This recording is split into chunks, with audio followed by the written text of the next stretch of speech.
ఓరి మాయావి, నా భర్త శంఖచూడి రూపంలో నా మందిరానికి వచ్చిన నువ్వెవడివి, నిజం చెప్పు, లేదా చెప్పిస్తానడగానే ఆయన వెంటనే తన దివ్యమంగళ విగ్రహాన్ని అపూర్వ రూపాన్ని చూపించాట.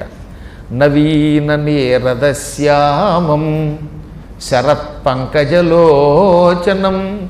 కోటికందర్పలీలాభం రత్నభూషణభూషితం ఈషద్ధాస్యం ప్రసన్నాస్యం శోభితం పీతవాససం.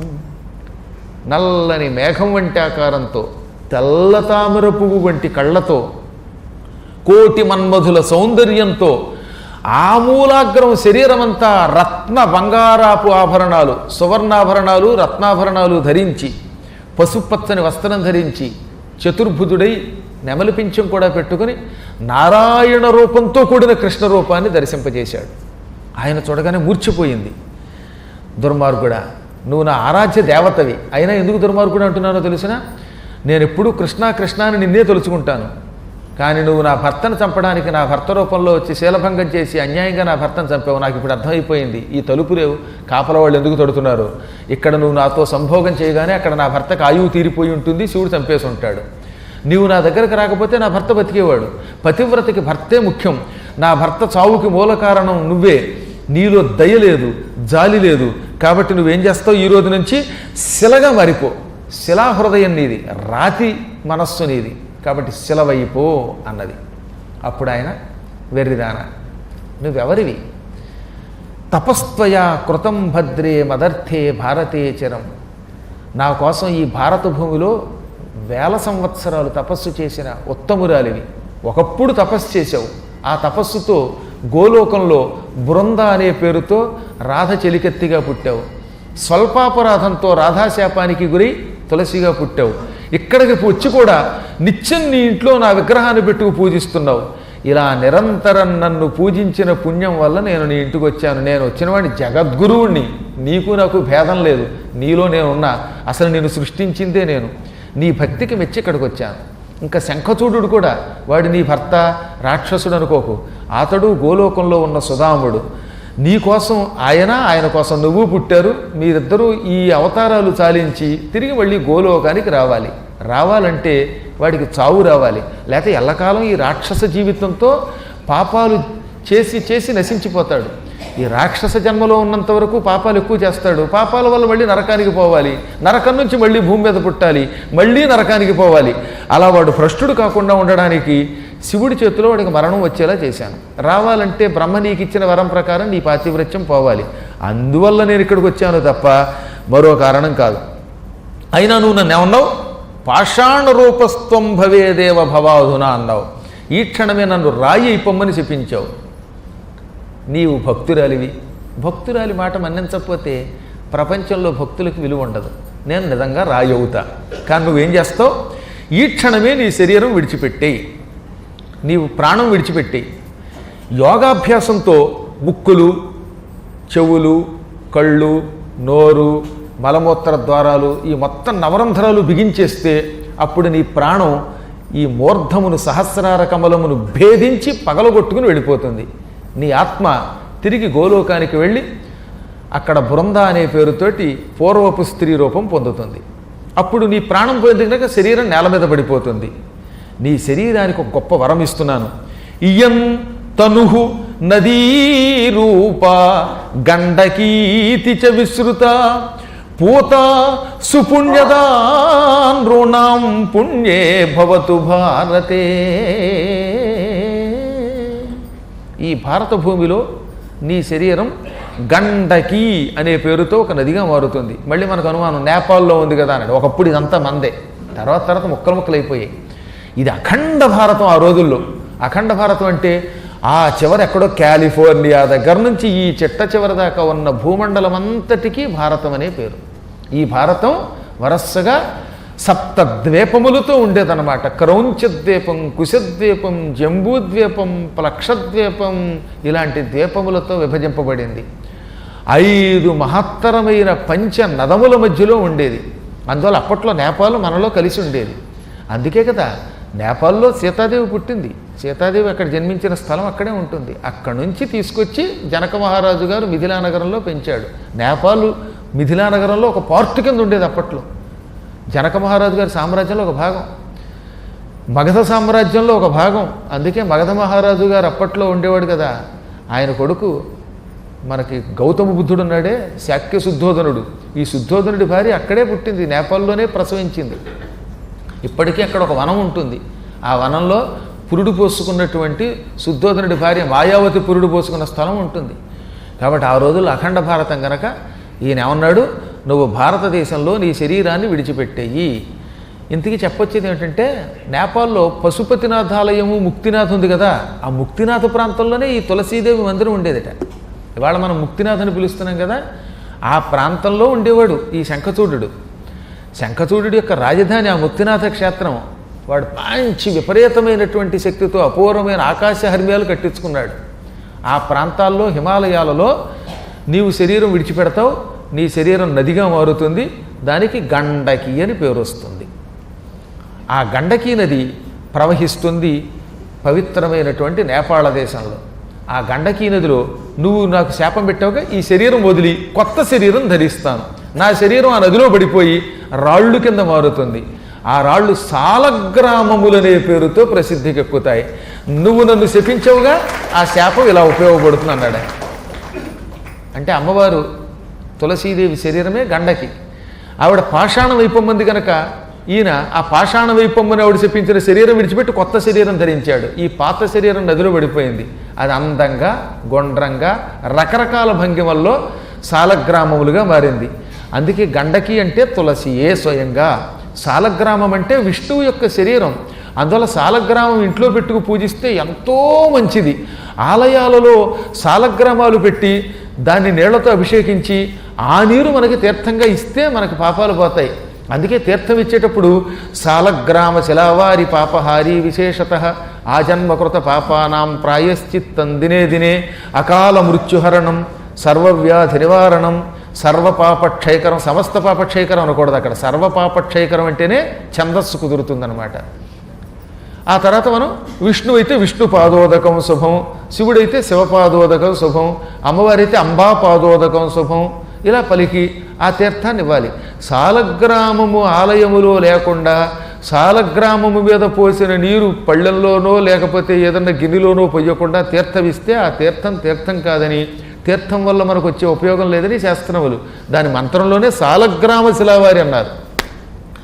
ఎందుకంటే సాలగ్రామం విష్ణు స్వరూపం కనుక విష్ణువు శరీరం మీద నుంచి వచ్చిన నీరు మనం తాగితే సాక్షాత్తు గంగ, పవిత్రమైన మరొక గంగ, మంత్రపూర్వక గంగ.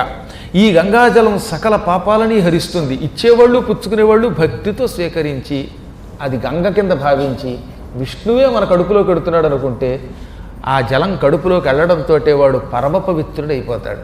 అందుకు నమ్మకం కావాలి, భక్తి కావాలి. ఏదో పోసారు ఇలా తాగాం గుడుక్ గుడుక్ అంటే అది గుడుక్ గుడుక్ అని ఈ కూల్ డ్రింక్ లాంటిది అనమాట, వెనకాతల పోసుకున్న వాటర్ బాటిల్ లాంటిది. అది భక్తి లేకపోతే, మంత్రము లేకపోతే తీర్థజలం కూడా మామూలు సామాన్య జలం, సామాన్య జలం కూడా మంత్రపూర్వకంగా తీసుకుంటే అది విష్ణు జలం కింద లెక్క. ఈ విధంగా నేను నీ నదీ జలాలలో నిత్యం పరమ పవిత్ర శాలగ్రామశలలుగా మారి వస్తూనే ఉంటాను. ఇంకా నీకు చాలా వరాలు ఇస్తున్నాను విను. తవ కేశ సమూహశ్చ పుణ్యవృక్షో భవిష్యతి తులసీకేశ సంభూత తులసీతి చ విశ్రుత. నీ తల వెంట్రుకలు ఈ భూమి మీద రాలిపోతాయి. నువ్వు శరీరం విడిచిపెట్టగానే నీ వెంట్రుకలన్నీ ఊడిపోతాయి. ఈ వెంట్రుకలు పుణ్యవృక్షములుగా మారిపోతాయి. ఘుమ ఘుమలాడే పరిమళములతో కూడిన ఆకులతో అందమైన మొక్కలుగా మారిపోతాయి. ఈ మొక్కలకి నీ పేరు మీదుగా తులసి అని పేరు పెడుతున్నాను. ఈ విధంగా నీ తల వెంట్రుకలు తులసి మొక్కలైపోగాక అని వరమిచ్చాడు ఆయన. ఆవిడ తల వెంట్రుకలు రకరకాల రంగుల్లో ఉండేవట. ఒక్కొక్కళ్ళ జుట్టు అయితే తెల్లగా, అయితే లేదా నల్లగా ఉంటుంది. వార్ధక్యంలో తెల్లగా, కొంచెం యౌవనంలో ఉన్నప్పుడు నల్లగా ఉంటాయి. కొంతమంది తల వెంట్రుకలు విచిత్రంగా ఉంటున్నాయి ఈ మధ్యకాలంలో, ఎర్రగా, పచ్చగా, పిచ్చగా ఉంటున్నాయి. దానికి గల కారణం ఏమిటో తెలియదు కానీ తులసి యొక్క తల వెంట్రుకలు మాత్రం 108 రంగుల్లో ఉండేవిట మొత్తం. ఆవిడ తల వెంట్రుకల్లో కొన్ని పూర్తిగా నలుపుగా, కొన్ని తెలుపుగా, కొన్ని నలుపు తెలుపు కానీ శ్యామల వర్ణంగా, ఇలా 108 రంగుల్లో ఉండేవి. నీ వెంట్రుకలు ఎన్ని రంగులు ఉన్నాయో అన్ని రకాల తులసి మొక్కలుగా మారిపోదువుగాక. శ్వేత తులసి, అర్క తులసి, విష్ణు తులసి, కృష్ణ తులసి, శైవ తులసి, అంబా తులసి, గణేశ తులసి, కార్తికేయ తులసి, షాణ్మాతుర తులసి, షష్ఠీ తులసి, చండికా తులసి, ఇలా 108 ఉన్నాయి. ఇన్ని రకములైన తులసులుగా మారిపోదువుగాక. వీటిల్లో కృష్ణ తులసి, విష్ణు తులసి, శ్వేత తులసి బాగా ప్రసిద్ధికి ఎక్కువగాక. ఈ తులసీదళం నోట్లో వేసుకున్నటువంటి వాడు అంత్యకాలంలో యమదర్శనము చేసుకోడు. అందుకే చచ్చిపోయే ముందు కాస్త తులసి తీర్థం నోట్లో పోస్తారు. తులసాకు, తులసి ఆకులు వేసిన నీరు నోట్లో పడినవాడు ఎప్పుడు చచ్చేటప్పుడు వాడు యమదర్శనము చెయ్యడు, యమలోకమునకు పోవాడు. ఎంత గొప్ప వరం అండి ఇది. అందుకనే మన ఇంట్లో రెడీగా పెట్టుకోవాలి తులసాకులను నీళ్లను. అంటే ఇప్పుడు వెంటనే పోసుకోమని కాదు దాని అంతరార్థం. దొడ్లో తులసి చెట్టు ఉంటే ఎప్పుడు మనం వెళ్ళిపోతామో తెలియదు కదా. ఆయన ఆయాసపడుతున్నప్పుడు కాస్త తులసి తీర్థం నోట్లో పోస్తే ఎంత లాభం. దానివల్ల యమధర్మరాజు గారి దర్శనం అవ్వదు. మనం యమలోకానికి వెళ్ళాం.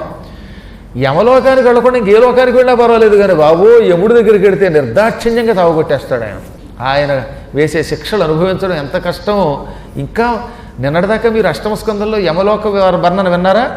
మళ్ళీ సావిత్రి కథ వస్తోంది. ఆ సావిత్రి కథలో సావిత్రికి ధర్మాధర్మములు చెబుతాడు యముడు. అప్పుడు మళ్ళీ విందురు. కానీ ఆ భయం పోవాలంటే, యముణ్ణి యముడిలాగా భయంకరంగా కాకుండా నాలాంటి సుందర పురుషాకారంలో చూడాలంటే, యమలోకమునకు వెళ్ళి శిక్షలు పొందకుండా ఉండాలంటే సాలగ్రామశిలా జలము, తులసీ జలం నోట్లో పడాలి. తులసీ జలం నోట్లో పెడితే వాడు పొరపాటును కూడా యమలోకానికి వెళ్ళాడు.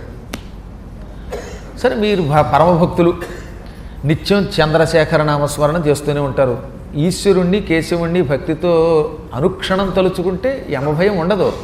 ఎంత బాగా, ఎంత ధైర్యంగా రాశాడండి మహానుభావుడు మార్కండేయుడు. చంద్రశేఖర చంద్రశేఖర చంద్రశేఖర పాహి మాం, చంద్రశేఖర చంద్రశేఖర చంద్రశేఖర రక్ష మాం, చంద్రశేఖరమాశ్రయే మమ కింకరిష్యతి వయ్యమః. నేను చంద్రశేఖరుణ్ణి ఆశ్రయిస్తున్నాను, ఆ యముడు నన్ను ఏం చెయ్యగలడన్నాడు ఆయన. కింకరిష్యతి అని ఒక ఒక్కంటే చాలు, ఏం చేయగలడు. కానీ ఏం చేయగలడోయ్ అని ఫోర్సుగా వయ్య అనే పదం వాడాడు. కింకరిష్యతి వయ్యమః, బోడి యముడు నువ్వు నన్ను ఏం చేస్తావు అన్నాడు. యముడిని బోడి మనిషితో పోల్చాడు ఆయన. యముడికి విధంగా జుట్టు ఉంటుంది, మనకు వల్ల ఏం బోడి కాదు. అయినా అంత తేలిగ్గా తీసేశాడు. ఎందుకు తీశాడు? చంద్రశేఖరుణ్ణి మృత్యుంజయుడు పట్టుకుంటే ఈ మృత్యువు నాకు మృత్యువు అవుతుంది, ఇది సత్యం అన్నాడు ఆయన. కాబట్టి భగవంతుడిని నిరంతరం భక్తితో పట్టుకున్న వాళ్ళకి మనకేం భయం అక్కర్లేదు. తెలుసో తెలియకో ఒకప్పుడు మనం ఎన్ని పాపాలైనా చేసి ఉండవచ్చుగాక. ఈనాడు మనం భక్తితో ఉన్నాం, పశ్చాత్తాపంతో ఉన్నాం, నిరంతరం భగవత్కథలు వింటున్నాం, భగవన్ నామస్మరణం చేసుకున్నాం, తులసి జలం నోట్లో పోసుకుంటున్నాం. అటువంటి వాళ్ళం మనం మృత్యువుకి భయపడవలసిన అవసరం లేదు, యముని గురించి భయపడవలసిన అవసరం లేదు. యముడి నెత్తి మీద కాలు పెట్టి మరీ వైకుంఠానికి వెళ్ళిపోవచ్చట మనం. ధ్రువుడి సంగతి తెలుసుగా. ధ్రువుడు మృత్యుదేవత నెత్తి మీద కాలు పెట్టి, ఏమిటి మృత్యువు నెత్తి మీద ఎడం కాలు పెట్టి వైకుంఠానికి వెళ్ళాడు. ఇది మనకి భాగవతంలో ఉంది. అంత స్థాయి భగవన్ నామస్మరణ వల్ల వచ్చింది. భగవన్ నామస్మరణ మనకి బాగా రావాలంటే తులసితో పూజించాలి, తులసి జలం తాగాలి. ఈ విధంగా నీ వల్ల ప్రపంచమంతా మృత్యుభయం నుంచి బయటకు వస్తుంది. ఇది గ్రహించక, తులసిని పూజించక, తులసీ దళములు వేసిన తీర్థములు స్వీకరించగా యమలోకాల పాలైపోతూ ఉంటారు కలియుగ ప్రాణులు. కలియుగ ప్రాణులకు తులసి యొక్క విలువ తెలియదు. ప్రధాన రూప తులసి భవిష్యతి వరాననే. ఓ సుందరి, ఈ ప్రపంచంలో అన్ని వృక్షాల్లోకి తులసే గొప్పదవుతుంది. తులసి వనం నాటినవాడు వైకుంఠమునకు వస్తాడు. తులసి మొక్కలకి నీళ్లు పోసి భక్తితో పెంచేవాడు, తులసిని అపవిత్రంగా కొయ్యకుండా పవిత్రంగా మాత్రమే కోసేవాడు. వీళ్ళంతా నా సన్నిధానానికి వస్తారు. స్వర్గే మర్త్యే చ పాతాళే గోలోకే మమ సన్నిధౌ అన్నాడు ఆయన. నువ్వు ఒక్కచోట కాదు, స్వర్గలోకంలోనూ తులసి మొక్కలు ఉంటాయి, భూలోకంలోనూ తులసి మొక్కలు ఉంటాయి, పాతాళంలోనూ తులసి మొక్కలుంటాయి, గోలోకంలోనూ తులసి మొక్కలుంటాయి, ఆఖరికి నా వైకుంఠంలో కూడా తులసి మొక్కలుంటాయి. ఈ విధంగా అన్ని చోట్ల నువ్వు ఉందువుగాక, నీకంటే ఉత్తమ వృక్షం లేకుండా ఉండుగాక. అన్నిటికీ మించి బృందావనమని పేరు కలిగినటువంటి ప్రాంతంలో, యమునా తీరంలో నీకు ఎక్కువ విలువ ఉంటుంది. అక్కడ నిరంతరం తులసి మొక్కలని పెంచి పెద్ద చేసి తులసీ దళములతో మాలలల్లి నన్ను రాధని జనం పూజిస్తారు. ఈ ప్రపంచంలో తులసి తరుమూలేషు పుణ్యదేశేషు పుణ్యదం అన్నాడు. తులసి చెట్టు మొదట్లో నీళ్లు పోయడమే తీర్థయాత్ర. ఇంకా తీర్థయాత్రల్లో తులసి కంటే గొప్ప తీర్థయాత్ర లేదు. తులసి కంటే తీర్థయాత్ర లేదంటే అర్థం ఏమిటి? మీ ఇంట్లో తులసి మొక్క పెంచి ఆ తులసి మొక్క మొదట్లో పవిత్రంగా నీళ్లు పోయండి, స్నానం చేసి నీళ్లు పోయండి, భగవన్నామస్మరణ పూర్వకంగా పోయండి. తులసి ఆకులు నీళ్లలో వేసుకొని ఆ నీళ్లతో స్నానం చేసిన వాడు ఎటువంటి వాడు? సుధాఘట సహస్రాణం యాతుష్టిస్తు భవేద్ధరే. 1000 కొండల అమృతముతో విష్ణువుని అభిషేకించటం వల్ల ఎంత పుణ్యం వస్తుందో మళ్ళీ జాగ్రత్తగా వినండి. 1000 కొండల అమృతం మనకు దొరుకుతుందా? అసలు కొండ దొరకదు, అమృతము దొరకదు. 1000 కొండల అమృతం స్వర్గం నుంచి తెచ్చి దానితో నా విగ్రహాన్ని అభిషేకించటం వల్ల వచ్చే ఫలితం తులసి నీళ్లలో వేసి దానితో స్నానం చేసి మళ్ళీ తులసీ జలంతో నన్ను అభిషేకిస్తే మానవుడు పొందగలుగుతాడు.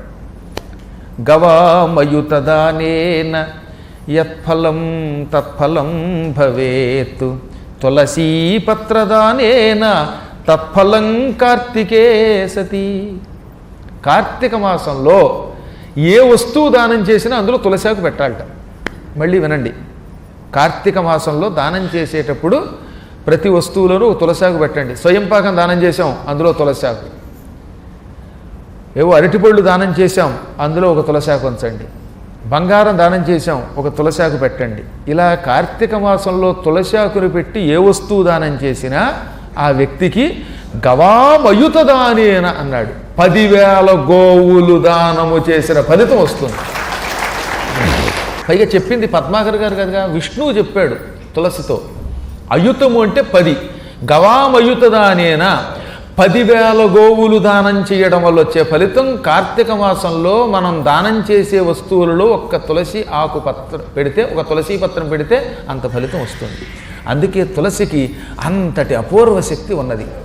తులసి పత్రతోయంచ మృత్యుకాలే యో లభేత్ ముచ్యతే సర్వపాపేభ్యో విష్ణులోకే మహీయతే.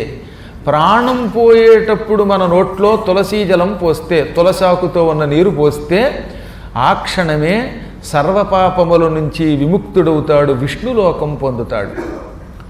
నిత్యం యస్తులసీతోయం భుంక్తే భక్త్యా చ మానవః లక్ష అస్యమేధజం పుణ్యం సంప్రాప్నోతి సమానవః. నిత్యం ఇంట్లో తులసి ఆకులతో భగవంతుణ్ణి విష్ణువుని పూజించి ఆ ఆకులు పూజ అయ్యాక కొన్ని ఆకులు నీళ్లలో వేసుకుని ఆ నీరు తాగితే, నిత్యం తాగమంటున్నాడు రోజు, అలా తాగినవాడు 1,00,000 అశ్వమేధయాగములు చేసిన పుణ్యం పొందుతాడు. తన ఇంటిలో తన చేతితో తులసి మొక్కను నాటినటువంటి వాడు ఎక్కడికెడతాడు? విష్ణులోకం సగచ్చతి. 44వ శ్లోకంలో చెప్పాడు, నాయనలారా మీ ఇంట్లో మీ చేత్తో ఒక్క తులసి మొక్క నాటండి. మీ చేత్తో తులసి మొక్క నాటి దాన్ని జాగ్రత్తగా నీళ్లు పోసి పెంచితే శరీరం విడిచిపెట్టాక విష్ణులోకం పొందుతారు.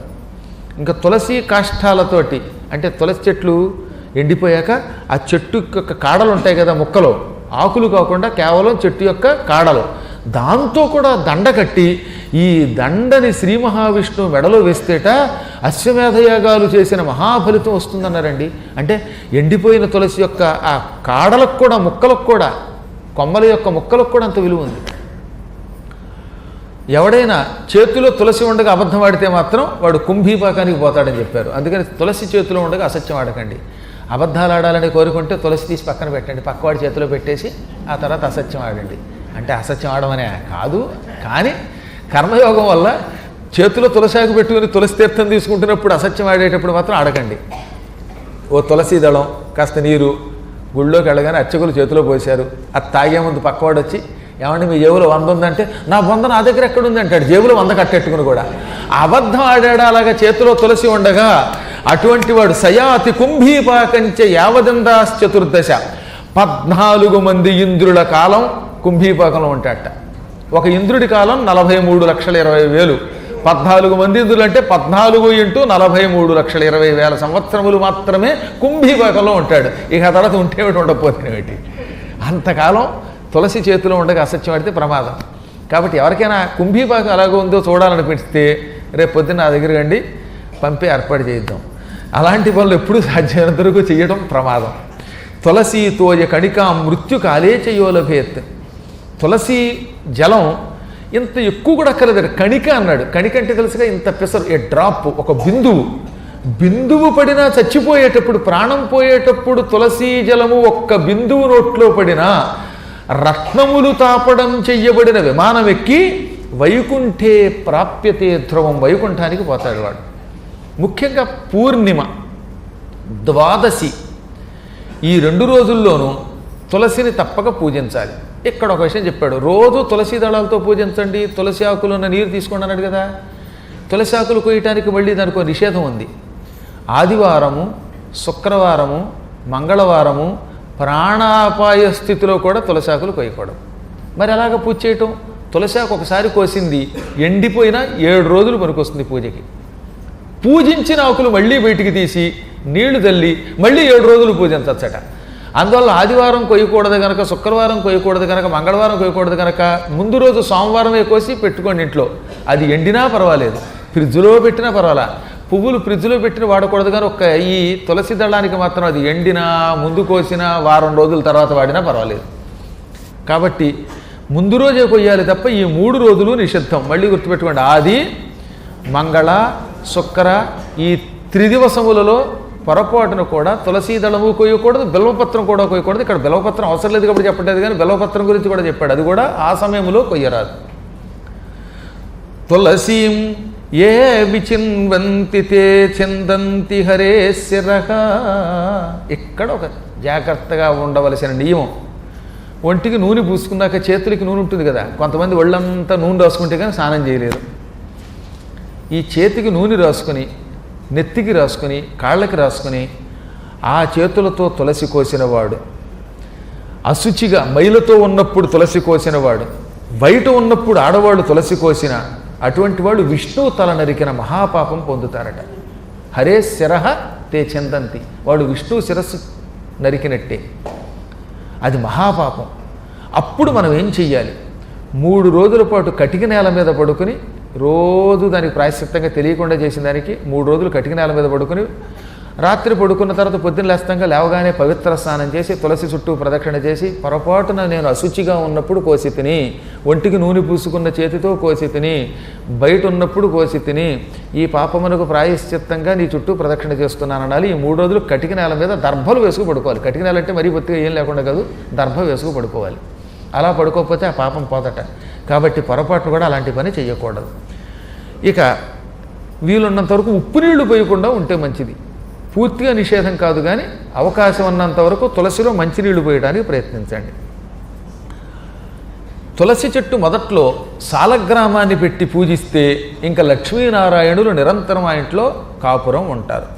కాబట్టి వీలున్న వాళ్ళు ఏం చేయాలి? సాలగ్రామమును కూడా ఈ తులసి యొక్క మొదట్లో పెట్టాలి. తులసీదేవికి చాలా ఇష్టమైనది ప్రదక్షిణ గానము. కాబట్టి ఎప్పుడూ కూడా తులసి చెట్టు చుట్టూ ప్రదక్షిణ చేయాలి. అందుకే ఇంట్లో తులసి కోట పెట్టుకునేవాళ్ళు ప్రదక్షిణ చేసేందుకు విలువ పెట్టుకోవాలట. యాని కాని చ పాపాని బ్రహ్మహత్యా సమాని చ తందృష్ట్వా చ పలాయంతే వైనతే యాదివోరగాః. తులసి చుట్టూ ప్రదక్షిణ చేస్తే అప్పుడు మనకి ఎంత లాభమో చెప్పారు. మనం తెలిసి కానీ తెలియక కానీ బ్రహ్మహత్య వంటి మహాపాపాలు చేశాం. ఈ పాపములన్నీ ప్రదక్షిణ చేయగానే తక్షణం పారిపోతాయి మనల్ని వదిలి. ఎలాగా? వైనతేయాత్ ఇవ ఉరగాహ. ఉరగాహ అంటే పాములు. పాములు గరుత్మంతుడు చూస్తూ ఉంటాయా? గరుత్మంతుడు కనబడ్డాడా ఎగిరి గంతులేసి పారిపోతాయి పాములు. గరుత్మంతుడిని చూచి సర్పములు పారిపోయినట్లుగా తులసి చుట్టూ ప్రదక్షిణ చేయగానే బ్రహ్మహత్యాది పాపాలు పోతాయి. ఆ తర్వాత సాలగ్రామాన్ని అభిషేకం చేయగా ఎక్కువ నీరు వచ్చిందనుకోండి, సాలగ్రామాన్ని అభిషేకం చేసేటప్పుడు 1 బిందె నీళ్ళతో అభిషేకం చేసాం. ఈ నీరు కొంత తులసి మొక్కలో పోస్తే అది కూడా మహాపుణ్యం అంటండి. వాడు విష్ణులోకానికి వెడతాడు. అన్నిటికంటే సాలగ్రామ శిలాజలం మొక్కల్లో పోయిగానే భూదేవి పులకించిపోతుంది. ఆహా, మొక్కల వంకతో భూమిలోకి నీళ్లు పోశారు, అవి మామూలు నీరు కాదు, సాలగ్రామ శిలల నుంచి వచ్చిన నీరు అని వెంటనే భూదేవి మనల్ని అనుగ్రహిస్తుంది. ఆ వంశంలో పుత్రులు పుత్రికలు పుట్టేలా చేస్తుంది. కానీ ఎట్టి పరిస్థితుల్లో సాలగ్రామ శిల చేతిలో ఉండగా మాత్రం మళ్ళీ ఇందాక చెప్పినట్టుగా మిథ్యావాక్యం చేయకూడదు, అసత్యం ఆడకూడదు, వాడు మళ్ళీ కుంభీపాకానికి పోతాడు. ఇంకోటి చెప్పాడు, సాలగ్రామం చేత్తో పుచ్చుకుని మాత్రం తులసాకులు కొయ్యకూడదట. అందుకే సాలగ్రామ శిలను విడిగా పెట్టుకుని అప్పుడు తులసాకులు కోసి పూజ చెయ్యాలి. శంఖంతో సాలగ్రామ శిలతోటి ఎవడైనా తులసీ పత్రాన్ని కోస్తే అటువంటి వాడు భార్యాహీనుడై పుడతాడు. భర్త అయితే భర్తృహీనయ్యే వైధవ్యం పొందుతుంది స్త్రీ. ఎన్నాళ్లలాగా 7 జన్మసు 7 జన్మల్లో భార్యావిహీనులుగా భర్తృవిహీనులుగా పుడతారు స్త్రీ పురుషులు. రోగీచ 7 జన్మసు. ఇలా శంఖంతో కానీ సాలగ్రామంతో కానీ తులసీదళం కోస్తే అవి చేతిలో ఉండగా 7 జన్మల్లో రోగిష్టాళ్లే పుడతారు. ఆ రోగ ప్రాయశ్చిత్తానికి మళ్ళీ తులసి మొక్కల్ని నాటి పూజ చేయవలసిందే. లక్ష్మీ సరస్వతి గంగా తులసి చాపి నారద. హరికి చాలా ఇష్టం లక్ష్మి, సరస్వతి, గంగా, తులసి. ఈ అందరూ తులసిలో ఉన్నారు. అందుకే లక్ష్మీదేవి అందులో ఉంటుంది, పార్వతి ఉంటుంది, వాణి ఉంటుంది. అంటే 3 అమ్మవార్ల యొక్క స్వరూపం. ఇది కాక గంగా స్వరూపం అని కూడా చెప్పారు. తులసీదేవి మన ఇంట్లో ఉంటే ఏకకాలంలో లక్ష్మి ఉన్నట్టే, సరస్వతి ఉన్నట్టే, గంగ ఉన్నట్టే, తులసి ఉన్నట్టే. ఇవన్నీ ఉన్న చోట విష్ణు ఉంటాడు కనుక విష్ణువు ఉన్నట్టే. తులసీదేవి మన ఇంట్లో ఉంటే ఏకకాలంలో లక్ష్మి ఉన్నట్టే, సరస్వతి ఉన్నట్టే, గంగ ఉన్నట్టే, తులసి ఉన్నట్టే. ఇవన్నీ ఉన్న చోట విష్ణు ఉంటాడు కనుక విష్ణువు ఉన్నట్టే. అందువల్లే పూర్వం తులసి పాటు ఉండేది గుర్తుంది కదా మీకు. అందులో ఏమని చెప్పారు? లక్ష్మీ పార్వతి వాణి అంశల వెలసి అన్నారు. ఆ మహానుభావులు రాసిన వాళ్ళు సామాన్యుల పెంగళి నాగేంద్రరావు లాంటి కవులు అరుదుగా ఉంటారు. వాళ్ళు రాశారంటే ఇన్ని పుస్తకాలు చదివి రాశారు. అందుకే ఎన్నాళ్ళైన 1946లో రాశాట ఆయన. ఏది గుణసుందరి కథలో. ఎక్కడి 46లో పుట్టిన వాళ్ళు ఇక్కడ ఉన్నారో లేదో నాకు తెలియదు. శ్రీ తులసి ప్రియ తులసి జయమునీయవే జయమునీయవే, సతము నిన్ను సేవింతుము సత్కృపగన్నవే. శ్రీ తులసి ప్రియ తులసి జయమునీయవే జయమునీయవే. లక్ష్మీ పార్వతి వాణి అంశల వెలసి, లక్ష్మీ పార్వతి వాణి అంశల వెలసి, భక్తజనుల పాలించే మహిమనలరుచు. శ్రీ తులసి ప్రియ తులసి జయమునీయవే జయమునీయవే. కొల్లగ శాఖలు వేసి పెళ్ళుగ దళములు విరిసి, కొల్లగ శాఖలు వేసి పెళ్ళుగ దళములు విరిసి, సుమధుర పరిమళములతో పెరటి వేల్పువై వెలసి. శ్రీ తులసి ప్రియ తులసి జయమునీయవే జయమునీయవే. దళమునకొక విష్ణువుగా విష్ణు తులసివే, శ్రీకృష్ణ తులసివే. జయహారతి గై కొన్నవే మంగళ శోభావతివై, జయహారతి గై కొన్నవే మంగళ శోభావతివై. శ్రీ తులసి ప్రియ తులసి జయమునీయవే జయమునీయవే.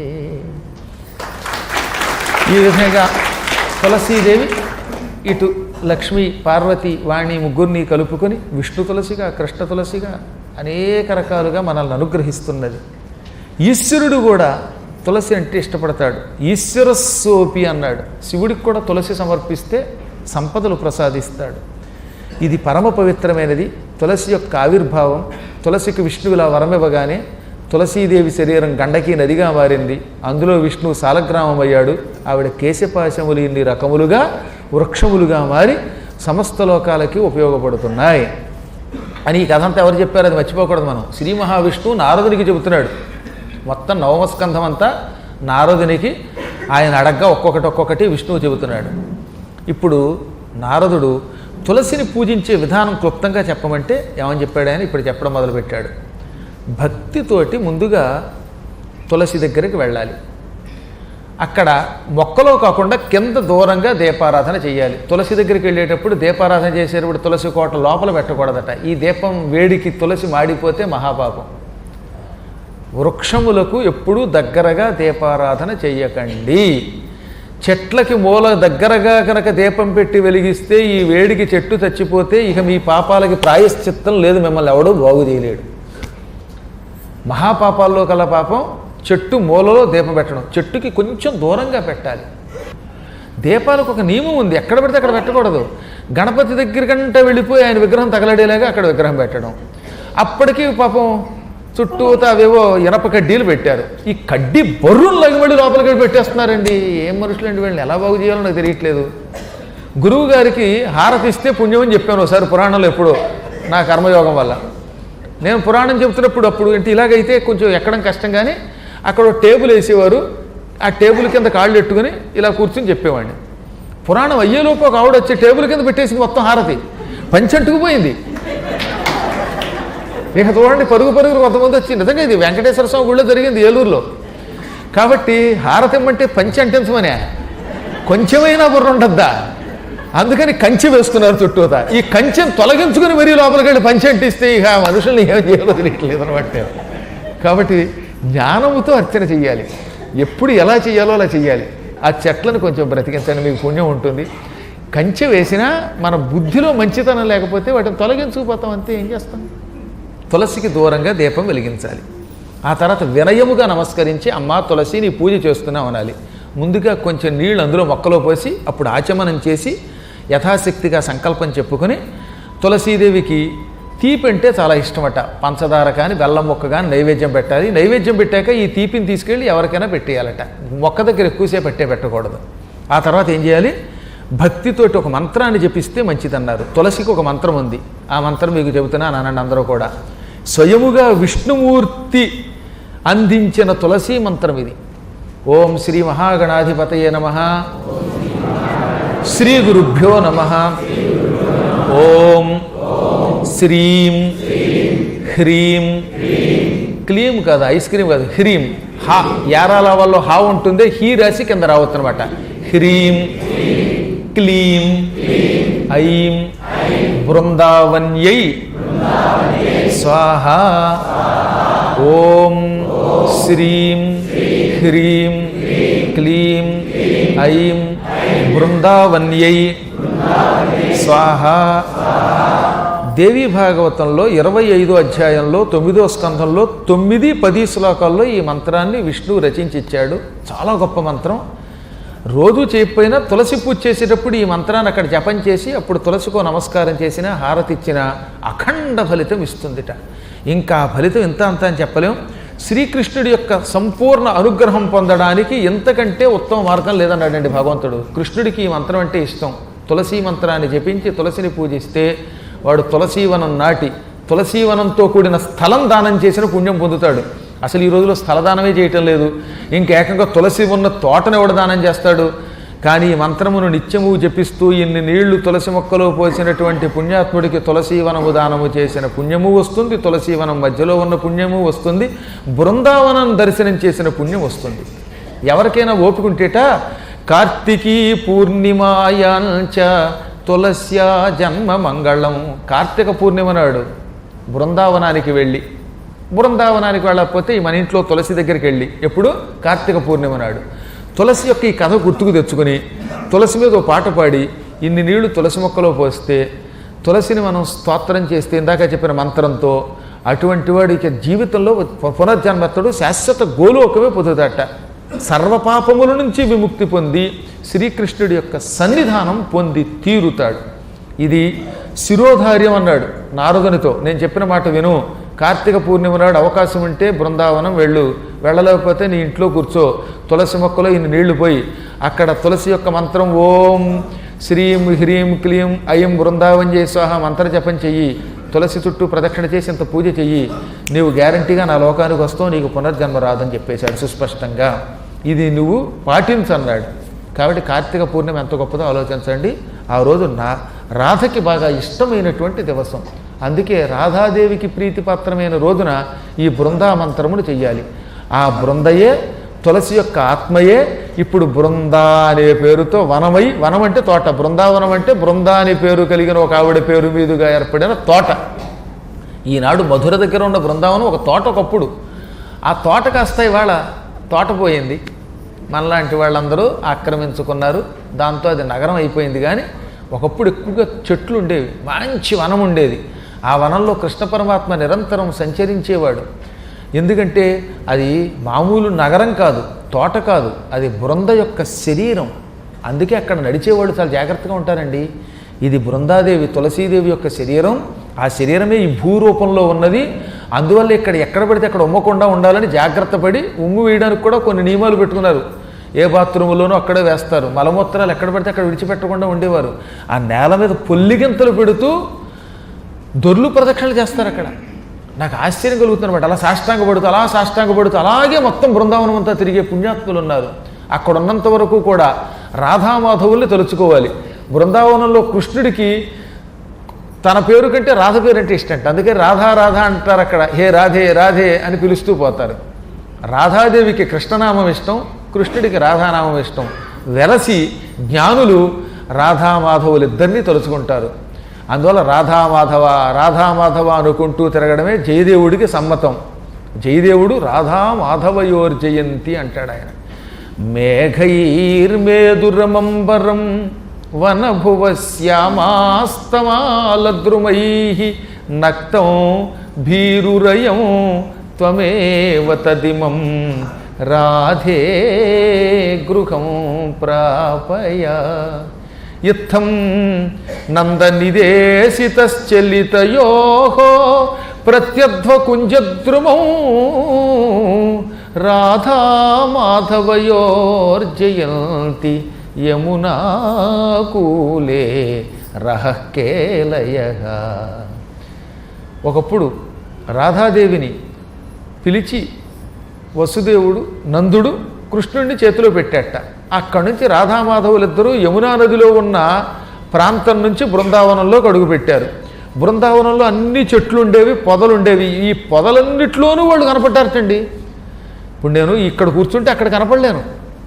కానీ రాధామాధవులు బృందావనంలో ప్రత్యబ్ధకుంజద్రుమం, ప్రతి మార్గంలో వాళ్ళే ఉన్నారు, ప్రతి కుంజ పొదల్లో వాళ్ళే ఉన్నారు, ద్రుమ చెట్ల కింద వాళ్ళే ఉన్నారు. ఏ చెట్టు కింద చూసినా రాధామాధవులు నృత్యం చేస్తున్నారు, ఏ పొదలో చూసినా రాధామాధవులే, ఏ నేల మీద చూసినా వాళ్ళే. అర్థము అంటే మార్గం అన్నమాట. ప్రత్యబ్ధకుంజద్రుమం అంటే ఏ రోడ్డులో చూసినా, ఏ చెట్టు కింద చూసినా, ఏ పొద కింద చూసినా వాళ్ళే కనపడ్డారట. అప్పుడు ఆశ్చర్యపోయి, ఓ ఈ నాయనో, ఇది బృందావనం చాలా విచిత్రమైనది, ఈ నేల చాలా పవిత్రమైనది, అందుకే ఇక్కడ అణువణువున ఈ రాధామాధవులు తిరుగుతారు. వీళ్ళేదో నా కొడుకు అనుకున్నాను, ఈవిడేదో నాకు చుట్టం అనుకున్నాను, వీళ్ళు పరమాత్మ అని గ్రహించి నందుడు తరించాడు. అంత గొప్ప స్థలం బృందావనం. అందుకని అక్కడ ఉన్నంత వరకు కూడా మట్టి ఒంటికి అక్కడ పూసుకుని ఒంటి మీద అక్కడ ప్రదక్షిణలు చేస్తూ అనుక్షణం రాధామాధవుల్ని స్మరించాలి. ఈ కథ శ్రద్ధగా విన్నారు కదా. విన్నటువంటి వాళ్ళు జీవన్ముక్తులు అవుతారని రాశాడు విష్ణువు. జీవన్ముక్తో భవేత్ అంటాడు. అంటే బతికొండగానే శరీర భ్రాంతి తొలగించుకున్న పుణ్యాత్ములు అవుతారు. జీవన్ముక్తులు అంటే శరీరంతో ఉంటారు, శరీరం మీద వాళ్ళకి ఆశ ఉండదు. అటువంటి వాళ్ళు ముక్తి పొందుతారు. ఇప్పుడు మీరు వింటే, శ్రద్ధగా విని ఉంటే మీరంతా నిజంగా మీకు ఈ రోజు నుంచి పరమాత్ముడు జీవన్ముక్తిని ఇస్తాడు. మీ సంసారంలో మీరు అన్ని పనులు చేసుకున్నా మీకు ఏ పుణ్యపాపాలు అంటకుండా చేసి తన దగ్గరే పట్టుకుపోతాట, నమ్మకంతో శ్రద్ధతో వింటే. ఇప్పుడు ఇక్కడికి తులసి గొడవ అయ్యింది. నాకు సావిత్రి యొక్క మంత్రం ఉపాసన చెప్పు అని నారదుడు మళ్ళీ అడిగాడు. అసలు ఎవరు ఆ సావిత్రి? ఆ సావిత్రి యొక్క వరం పొందిన వాళ్ళు ఎవరున్నారు? సావిత్రి కటాక్షం ఉన్నవాడు యమలోకమునకు వెళ్ళడని పెద్దలు అంటారు. ఈ కథ చెప్పమనగానే అయితే చెబుతున్నా విను. అమ్మవారు గాయత్రీదేవికి మరొక రూపం సావిత్రి. ఓం భూర్భువస్సువః తత్సవితుర్వరేణ్యం భర్గో దేవస్య ధీమహి ధియో యో న ప్రచోదయాత్. ఈ మంత్రం నిజానికి అందరూ గాయత్రి మంట అంటారు, కానీ ఇది సావిత్రి, దీని అసలు మంత్రం యొక్క పేరు. అందుకే పూర్వం పురాణాల్లో సావిత్రి జపించి సాంధ్యకృత్యముదీర్చి సావిత్రి జపించి సైకత స్థలి కర్మసాక్షి కరగి. వ్యవహారంలో గాయత్రి అని పిలుస్తున్న ఆ మంత్రం యొక్క అధిష్టాన దేవత పేరు సావిత్రి. సూర్యోదయ సమయంలో సరిగ్గా సంధ్యా సమయమునకు స్నానము చేసి అర్ఘ్యమిచ్చి సూర్యుడు ఎర్రగా వస్తున్న సమయానికి అర్ఘ్యమిచ్చి అప్పుడు మనం జపం చేసే ఈ మంత్రము సావిత్రి. ఇది జపించిన వాళ్ళంతా తరించారు. ఈ సావిత్రి 5 శిరస్సులతో 5 శిరస్సులు ఒక్కొక్కటి ఒక్కొక్క రంగులో, ముత్యముల రంగులో, పగడము రంగులో, బంగారపు రంగులో, నీలపు రంగులో, తెలుపు రంగులో, ఇలా 5 రంగుల్లో ఉంటుంది. ఆవిడ సర్వ సమర్థురాలు. ఈ సావిత్రి జపం చేసిన వాళ్ళంతా కూడా యమధర్మరాజు గారితో సులభంగా మాట్లాడగలుగుతారు, యముడి యొక్క అనుగ్రహం పొందుతారు. పూర్వకాలంలో మద్ర దేశాన్ని అశ్వపతి అనే రాజు పరిపాలించేవాడు. ఆ అశ్వపతి అనే రాజుగారు సావిత్రి మంత్రాన్ని తన భార్యా సమేతంగా చాలా కాలం జపం చేశాడు. జపం చేస్తే అప్పుడు ఆయనకి సావిత్రి దేవత ప్రత్యక్షమయ్యింది. నీకేం కావాలి అంటే నాకు పుత్ర సంతానం కావాలన్నాడు ఆయన. ప్రస్తుతానికి మాత్రం నీకు పుత్ర సంతానం ఇవ్వను, నా అంశతో నీకు కూతురు పుడుతుంది, దానికి సావిత్రి అని పేరు పెట్టుకో. ఆవిడ సత్యవంతుడు అనేవాడిని పెళ్లి చేసుకుంటుంది. వాడికి హఠాత్తుగా పోయే కాలం వస్తుంది. అప్పుడు నీ కూతురు వాడిని రక్షించుకుంటుంది. ఆవిడ అనుగ్రహం వల్ల యముడు మెచ్చుకుని నీకు వరాలు ఇస్తాడు. అప్పుడు నీకు పుత్ర సంతానం 100 మంది కొడుకులు పుడతారు. నీ వియ్యంకుడికి కళ్ళు వస్తాయి, వాడికి రాజ్యం వస్తుంది. ఆ సావిత్రి వల్ల నువ్వు తరిస్తావు అని అమ్మవారు వరం ఇచ్చింది. అదిగో ఆ వరం వల్లే మద్రదేశాధీశ్వరుడు అశ్వపతికి సావిత్రి అనే కూతురు పుట్టిందనమాట. ఈ సావిత్రి సాక్షాత్తు అమ్మవారి యొక్క అంశతో పుట్టిందట. మద్రదేశం అంటే ఇప్పుడు స్పెయిన్ రాజధాని మ్యాడ్రిడ్ని ఆ రోజుల్లో మద్రదేశము అనేవారనమాట. అలాంటి మద్రదేశానికి రాజుగా ఉన్న అశ్వపతికి కూతురుగా అమ్మవారు పుట్టింది. సరే, ఆ పుట్టిన తర్వాత ఆ కథంతా ఇక్కడ చెప్పడం ఎందుకని? సావిత్రి సత్యవంతుల కథ ఇదివరకు మీరు భారతంలో పురాణాల్లో విన్నారు. ఇక్కడ కేవలం సావిత్రికి యమధర్మరాజు గారికి అయిన సంభాషణ మాత్రం మనకి అవసరం కనుక విష్ణువు నారదునికి చెప్పి ఆ వంకతో నాకు చెప్పాడు. ఒకప్పుడు 12 ఏళ్ళు వచ్చాక ఆ సావిత్రి యొక్క అంశతో పుట్టి సావిత్రి ఉపాసన చేసి సత్యవ్రతుడు అని ఒక పుణ్యాత్ముడిని పెళ్లి చేసుకున్నది. ద్యుమత్సేనుడనే ఒక రాజుగారి కొడుకు సత్యవ్రతుడిని పెళ్లి చేసుకున్నది. అతనికే సత్యవంతుడని కూడా పేరు. సత్యవంతుడికి అకాలంలో మరణం ఉన్నది. అందువల్ల ఆయనతో పాటు ఒకనాడు ఆవిడ అడవికి వెళ్ళింది. తీరా అడవికి వెళ్ళగానే అక్కడ కట్టెలు కొడుతున్న సత్యవంతుడికి కళ్ళు తిరిగాయి. అంటే పోయే కాలం వచ్చిందనమాట. ప్రాణం పోయే ముందు కళ్ళు తిరుగుతాయండి. ఇక మన శరీరం మన స్వాధీనంలో ఉండదు. కొద్ది క్షణాల ముందు ఎంత ఆరోగ్యవంతుడికైనా తన శరీరం మీద పట్టుపోతుంది. అప్పుడు అతడు సావిత్రి తొడ మీద తలపెట్టు పడుకున్నాడు. ఇంతలో యముడు వచ్చి ప్రాణాన్ని టిక్కని యమపాశంతో లాగేశాడు. ఆ మహాత్ముడిని ధర్మరాజును చూడగలిగింది సావిత్రి. ఎందువల్ల? పరమపతివ్రత కాబట్టి. నిరంతరం సావిత్రి జపం చేసిందిట. ఇక్కడ ఒకటి గుర్తుపెట్టుకోండి. దీన్ని బట్టి మనకేం తెలుస్తోంది? ఈ సావిత్రి నిత్యం సావిత్రి మంత్ర జపము చేసింది, గాయత్రిని జపించింది. జపం చేయటం వల్లే ఆవిడ యమధర్మరాజును చూచింది. కాబట్టి ఆడవాళ్ళు కూడా ఆ రోజుల్లో గాయత్రి మంత్ర అనుష్ఠానం చేశారని దేవీ భాగవతం చెబుతున్నది. ఆవిడ యమధర్మరాజును చూచి, మహాత్మా నీవెవరవు? తెల్లని వస్త్రాలు ధరించావు, పరమ సౌందర్యంతో ఉన్నావు, ఈ కిరీటంతో ఉన్నావు అని అడిగితే, అమ్మాయి నన్నే ధర్మరాజు అంటారు. ప్రాణులకు పోయే కాలం వచ్చినప్పుడు ప్రాణం తీసుకురావడానికి నేను యమకింకరుల్ని పంపుతాను.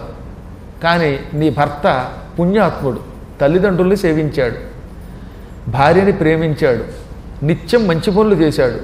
మంచి పనులు చేసిన ఉత్తముణ్ణి యమకింకరుల ద్వారా తన దగ్గరికి పట్టుకెళ్ళట్టు ఆయనే వచ్చి ప్రాణం తీసి పట్టుకుపోతాడు. మొత్తం ప్రాణం పట్టుకుపోతాడు.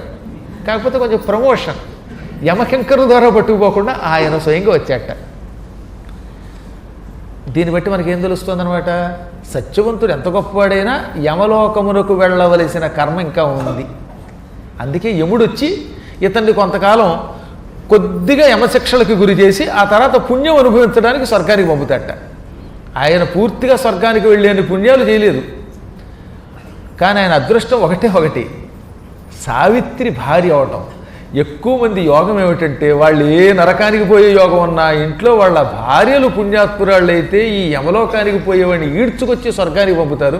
కొంతమంది భార్యామణులు స్వర్గానికి వెళ్ళేవాడిని ఈడ్చుకొచ్చి నరకంలో పారేస్తారు. ఇప్పుడు సావిత్రి ఆయన్ని చూచి, అయితే మహాత్మా నువ్వేనా? నీ గురించి చాలామంది తెగ వర్ణించారు. నువ్వు నల్లగా ఉంటావని, దున్నపోతు మీద ఎక్కువస్తావని, ఎర్రని కళ్ళతో, చింతనిప్పులు లాంటి కళ్ళతో ఉంటావని, నోట్లో కూరలు ఉంటాయని, నెత్తి మీద కొమ్ములు ఉంటాయని అన్నారు. ఎంత అందంగా ఉన్నావు ఏమిటి అంది. అనగానే ఆయన, అమ్మాయి నాకు 2 రూపాయలు ఉన్నాయమ్మా. పద్మాకర్ గారి పురాణం వినే వాళ్ళందరికీ అందంగా ఇలా కనపడతాను, వినకుండా బయట కూర్చుని నానా వెకిలి వేషాలు వేసేవాళ్ళు వాళ్ళకి ఆ 2వ రూపం, నల్ల రూపం, దున్నపోతు మీద ఉన్న రూపం, ఈ చింతనిప్పులు లాంటి కళ్ళతో కనపడతానమ్మా అన్నాడు ఆయన. అంటే పాపాత్ములకి భయంకరాకారంతో ఎముడు దర్శనమిస్తాడు, పుణ్యాత్ములకి సుందరాకారంతో దర్శనమిస్తాడు. బాగా ప్రాచీన కాలంలో బళ్ళారి రాఘవ అని ఒక ఆయన ఉండేవాడు, మంచి యాక్టర్ ఆయన. ఆ రోజుల్లో సావిత్రి సత్యవంతులు నాటకం వేసినప్పుడల్లా యముడు అంటేసరికి ఒళ్ళంతా నల్లని మసి పూసుకుని గద వేసుకుని అంటూ వచ్చేవారు. ఈయన మాత్రం తెల్లని బట్టలతో అందంగా వచ్చాట. రాగానే జనం అంతా తెల్లబోతూ ఉంటే ఆయన, సావిత్రి నీవు పరమపతివ్రతవు, అందుకే పుణ్యాత్మురాలి కోసం ఈ అందమైన రూపంతో వచ్చాను అన్నట్టు జనం అంతా చప్పట్లు కొట్టేశారండి. అప్పటిదాకా ఉన్న ట్రెండ్ ఆయన మార్చాడు. అంటే వాళ్ళు ఆ రోజుల్లో నాటకాలు వేసేటప్పుడు చక్కగా పురాణాలు చదివేవారు. సావిత్రి కనబడేటప్పుడు అలా కనబడాలి తప్ప ఉమ్మడి కుటుంబంలోకి ఎంత భయంకరంగా కనబడిపోయి చెప్పిన వినవు చెముడా యముడా పట్టిన పంతము విడువుగా అని పాడరు. యముడు అందంగా కనబడతాడు సావిత్రికి, ఎందుకంటే సావిత్రి ఉత్తమురాలు కనుక. ఎవరైనా యముడిని నల్లగా చూసాం భయంకరంగా కనబడ్డాడు అంటే మాత్రం వాడి గ్యారంటీగా పురాణం వినేటప్పుడు అపచారము చేయుతున్నాడు అని అర్థం. అప్పుడు ఆవిడ, మహాత్మా నాకు శుభాశుభములంటే ఏమిటి, అసలు మనిషి ఎందుకు పుడతాడు, ఇవి తెలుసుకోవాలని ఉన్నది. మానవ జన్మ ఎత్తడానికి మూలం ఏమిటి, రకరకాల నీచ జన్మలు ఎందుకు ఎత్తుతారు, కర్మల వల్ల ఏ ఏ శుభాలు పొందుతారు అశుభాలు పొందుతారు. కాబట్టి ఎవరన్నా దత్తత తీసుకున్నాం అనుకో, అశుభ నాచి ఇందులో కథ అంతా చెప్పడు. సావిత్రి సత్యవంతులు మొత్తం కథ అంతా ఏం చెప్పడు. కేవలం సావిత్రికి కొన్ని ప్రశ్నలకు సమాధానం చెప్పి ఆ తర్వాత భర్త ప్రాణం ఇచ్చేస్తాడు. ఆ ప్రశ్నలు సమాధానాలే ఇప్పుడు మనం వింటున్నాం అన్నమాట. ఈ భూలోకంలో పుట్టాలంటే అయితే శుభము లేక అశుభ కర్మలు చెయ్యాలట. ఏదో కర్మ చెయ్యకపోతే భూమి మీద పుట్టాడు. కర్మ చెయ్యకపోతే వాడు స్వర్గానికో లేకపోతే పాతాళానికో ఇంకో లోకానికో వెడతాడు. భారత భూమిలో పుట్టాలంటే, ఈ భూమి మీద పుట్టాలంటే శుభానాం అశుభానాంచ కర్మణాం జన్మ భారతే పుణ్యక్షేత్రే చ నాన్యత్ర సర్వం చ భుజ్యతే జనః. భూమి మీద పుట్టడానికి శుభాశుభ కర్మల్లో ఏదో ఒకటి ఉండాలి. అయితే కొందరు బాగా పుణ్యం చేస్తే వాడు ఎటువంటి వాడైనా పుణ్యక్షేత్రంలో పుడతాడు. పుణ్యక్షేత్రంలో పుణ్యకార్యాలు చేసి శరీరం విడిచిపెట్టి ముక్తి పొందుతాడు. పాపకర్మలు ఎక్కువ చేస్తే కొన్ని నీచ ప్రాంతాల్లో పుడతాడు. అక్కడంతా గోమాంస భక్షణ చేసేవాళ్ళు, లేకపోతే కయ్యో అని చెయ్యరా అనేటువంటి అరుపులు అరిచేవాళ్ళు, నీచులో ఉన్న చోట పుడతాడు. అందుకే మనం పుట్టిన స్థలం కూడా మన అదృష్టాన్ని బట్టి ఉంటుందండి. కొన్ని ఊళ్ళల్లో ఉంటే మనకు భయం లేదు. ఇప్పుడు ఉదాహరణకి అమెరికాలో కొన్ని ప్రాంతాల్లో బ్రతకలేము, అక్కడ నిత్యం గోవు తప్ప ఏమి తినరు, ఆవు పంది కలిపి తినేస్తారు. అక్కడ పుట్టలేదు, మన అదృష్టవంతులం కదా, ఇక్కడ పుట్టాం కదా. ఇక్కడ కూడా మన అదృష్టవశాత్తు ఇలాంటి పవిత్రమైన ఆడిటోరియంలో పురాణం వినే ప్రాంతంలో పుట్టారు. మీరు ఎంత అదృష్టం చేస్తున్నారు. కాబట్టి ఇక్కడ ఏం చెప్పాడు, పుణ్యకర్మలు చేసిన వాళ్ళు పుణ్యకార్యములు జరిగే చోట పుడతారు, పాపకర్మలు చేసిన వాళ్ళు పాపభక్షణ మద్యాలు తాగే చోట అటువంటి చోట పుడతాడు. మన ఉద్యోగం కూడా మన అదృష్టవశాత్తు మంచి ఉద్యోగం వస్తుందన్నమాట. రోజు తాగుబోతాడు దగ్గర వాసన చూస్తూ మనం కూడా ఉద్యోగం చేస్తున్నామంటే మనం ఎక్కడో ఇంత కర్మ చేసామట. నేను ఇలా అన్నానని బాబు ఏమనుకోకుండా అవన్నీ ఇందులో రాశాడు, మరి నేను చెప్పక తప్పట్లేదు. చెప్పానని మీరు బాధపడి నా మీద అలిగినా నేనేమీ చేయలేకపోతున్నాను, కొన్ని చెప్పక తప్పడంలా. మొత్తం మీద వారి వారి పాప పుణ్యకర్మములు బట్టి వాడు ఆవిర్భవిస్తాడు. ఇంకా భగవంతుడు ఏం చేస్తాడంటే, ఎక్కడో పూర్వజన్మలో గురువుల్ని సేవించి విశిష్ట కర్మాచరణ చేస్తే ఈ జన్మలో మనల్ని ఒక మంచి ప్రాంతానికి నాయకుడిని చేస్తాడట. దానికి ఉదాహరణ చెప్పనా, ఇప్పుడు పూర్వజన్మలో గురువుల్ని భక్తితో సేవిస్తే ఈ జన్మలో జగద్గురువులు కూడా అనుగ్రహించే ఇటువంటి పీఠములకు ధర్మాధికారిగా పుడతారు. అది నిజంగా యోగం. పూర్వజన్మలో ఎప్పుడూ గురువులు సేవించాం, ఈ జన్మలో లేకపోతే వార్ధక్యంలో ఇంట్లో కూర్చొని సీరియల్స్ చూసుకోవచ్చుగా. గుడి పురాణములు దీన్ని నిర్వహించుట, పురాణములు చెప్పించుట, మధ్య మధ్యలో ధర్మకార్యములు చేయించుట, ఇవన్నీ జరగాలి. వీటికి ఒక నాయకుడు కావాలి. ఆ నాయకుడిగా వచ్చాడంటే పూర్వజన్మలో గురువుల్ని భక్తితో సేవించి ఎన్నో దాన కర్మములు చేస్తేనే ఈ జన్మలో యోగం పడుతుంది. లేకపోతే అందరికీ పట్టమన్నా పట్టదు. విశిష్ట జీవిన కర్మభుంజతే అని సుస్పష్టంగా చెప్పాడు. అటువంటి విశిష్ట జీవులే ఈ జన్మలో ఈ విశిష్ట కార్యముల కోసం పుడతారు. ఇక ఎవరెవరి కర్మ ఎటువంటిదో చెబుతున్నా విను. రోగి కుకర్మణాజేవశ్చారోగి, ఈ జన్మలో రోగిగా నిత్యం పూర్వజన్మలో కుకర్మలు చేసిన వాళ్ళు పుడతారు. అలాంటి వాళ్ళు శుభకర్మాచరణ చేశారంటే వాళ్ళు రాబోయే జన్మల్లో ఇందులోంచి విముక్తి పొందుతారు. మనం చేసిన పాపముల వల్ల అంధులుగా, అవయవములు లేనివారిగా, దరిద్రులుగా, రకరకాల రోగాలతో రకరకాల ప్రాంతాల్లో పుడతాం. అదే పుణ్యం చేసుకుంటే ఐశ్వర్యవంతులుగా పుడతాం. ఈ ఐశ్వర్యాన్ని సద్వినియోగం చేసుకుంటాం. వీటిల్లో మన పుట్టుకను బట్టే మనం పుణ్యం చేసామో పాపమో తెలుస్తుంది. బ్రహ్మనిష్ఠులుగా, దేవాలయాల మీద భక్తి కలిగి, పురాణాదుల మీద ఆసక్తి కలిగి, బ్రాహ్మణ భక్తి కలిగి ఉంటున్నాడు అంటే అటువంటి వాడు పరమ పవిత్రమైన కర్మాచరణం చేసి ఈ భూలోకంలో పుట్టాడు. ఇటువంటి వాళ్ళు ఇక్కడ మళ్ళీ సత్కర్మాచరణ చేస్తారు. అప్పుడు గోలోకం ప్రతితే భక్త దివ్యరూప విధారిణ. ఈ పురాణములు మొదలైన వింటూ, వేదములను వింటూ, వేద సభలు నిర్వహిస్తూ మంచి కార్యాలు చేస్తే వాడు శరీరం విడిచిపెట్టాక దివ్య రూపం ధరించి గోలోకానికి వెడతాడు. భారతదేశంలో ప్రతి కర్మాచరణములకు తగిన శుభ ఫలితం ఇక్కడే ఇచ్చేస్తట.